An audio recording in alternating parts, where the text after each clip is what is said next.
በማህበራዊ ሚዲያ በተለይም ከወጣቱ ጋር ጥሩ ግንኙነት የፈጠረው አቤል ገብረኪዳን የቅዱስ ጊዮርጊስ ክለብ የህዝብ ግንኙነት ኃላፊ መሆኑ እያነጋገረ ነው። በርካቶች እየተነጋገሩበት ሲሆን ከቅዱስ ጊዮርጊስ ደጋፊዎች ከፍተኛ ድጋፍም አግኝቷል።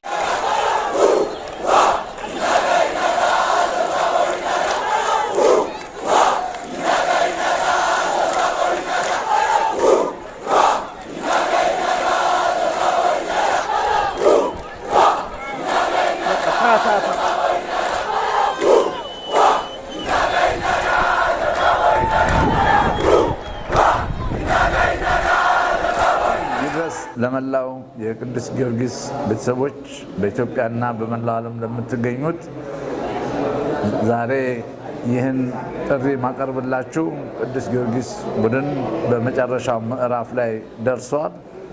እዚህም ለመድረስ ብዙ ውጣ ውረድ ያየንበት ጊዜ ነው። ከመቼውም ጊዜ የበለጠ በውስጥና በውጪ ተጠናክረው ጊዮርጊስን ለመናድ ለማፍረስ ብዙ የተሞከረ ነገር ቢሆንም በፈጣሪ ኃይል እዚህ ደርሰናል። በዲጂታል ቴክኖሎጂ ዘመን ሐሳቡን በተዋበ በተመጠነ ቃላት የመግለጥና ሁሉንም የህብረተሰብ ክፍል በተለይም ወጣቱን የመያዝ ብቃት ያሟላ በእውቀት የደረጀ ምክንያታዊነትን ያስቀደመ ሰው ነው የሚሉትን በርካቶች ናቸው።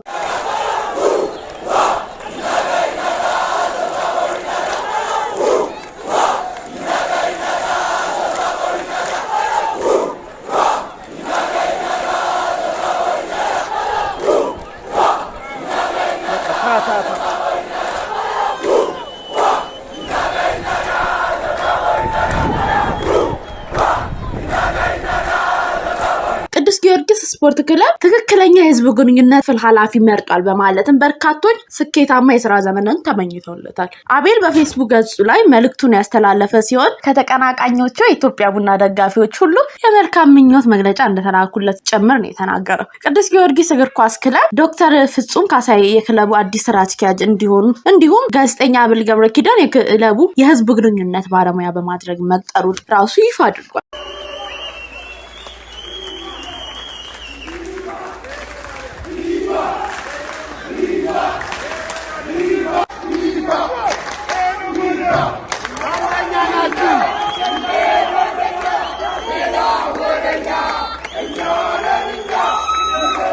ክለቡ ይፋ ባደረገው መረጃ በሁሉም ረገድ ከሚደረጉ ማሻሻያዎች መካከል እነዚህ አንዱ እርምጃዎች ናቸው ብለዋል። ዶክተር ፍጹምና አቤል በትምህርትና በስራ ልምዳቸው ክለቡን በተገቢ ይጠቅማሉ ተብለው ወደ ክለቡ የመጡ ሲሆን ግለሰቦቹ የዳበረ ልምድና የትምህርት ዝግጅታቸውን በገጹ አሳውቀዋል።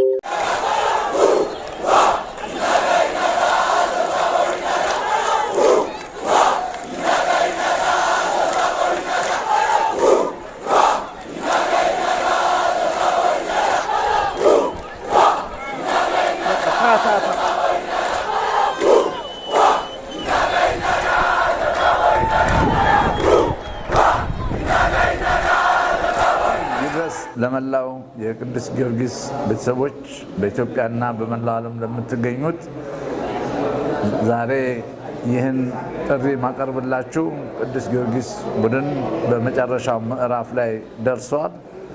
እዚህም ለመድረስ ብዙ ውጣ ውረድ ያየንበት ጊዜ ነው። ከመቼውም ጊዜ የበለጠ በውስጥና በውጪ ተጠናክረው ጊዮርጊስን ለመናድ ለማፍረስ ብዙ የተሞከረ ነገር ቢሆንም በፈጣሪ ኃይል እዚህ ደርሰናል። ምንጊዜም ቅዱስ ጊዮርጊስ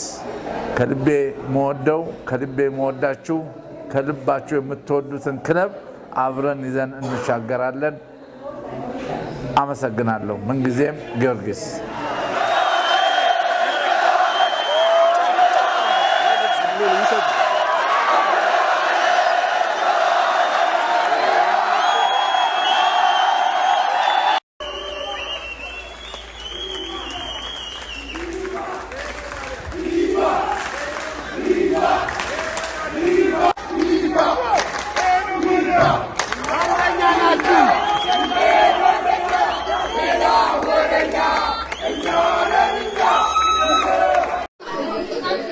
Kita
Ta ta ta.